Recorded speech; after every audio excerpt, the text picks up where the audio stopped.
আপনার জীবনের প্রথম ফরজ হচ্ছে পড়াশোনা করা। আমাদের জীবনের প্রথম ফরজ হচ্ছে পড়াশোনা করা। যে যত বেশি কনস্ট্রাকটিভ সিলেবাসে পড়াশোনা করবে তার অন্তর্দৃষ্টি তত বেশি সুদূর প্রসারী হবে ইনশাআল্লাহ তাআলা, এবং তার আমল আরো সুন্দর হবে, তার ব্যবহার সুন্দর হবে, চরিত্র সুন্দর হবে, তার মনুষ্যত্ব ভালো হবে। তার দ্বারা সমাজ, দেশ, রাষ্ট্র, উম্মাহ ভালো কিছু পাবে ইনশাআল্লাহ। অশিক্ষিত মূর্খ জনগণকে দিয়ে রাষ্ট্রের কোনো কাজ নাই, আছে?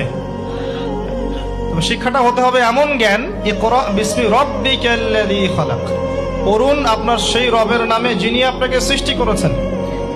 যে জ্ঞান আপনাকে আপনার স্রষ্টা, ওদের ভাষা ব্যবহার করে বলছি, আপনার ইলাহ আল্লাহর দিকে নিয়ে যাবে, সেটাই প্রকৃত জ্ঞান। যে জ্ঞানটা আপনাকে আল্লাহ থেকে দূরে সরাচ্ছে দিন দিন, এটা জ্ঞান নয়, এটা জাহিলিয়াত। আমি কি বুঝাতে পারছি?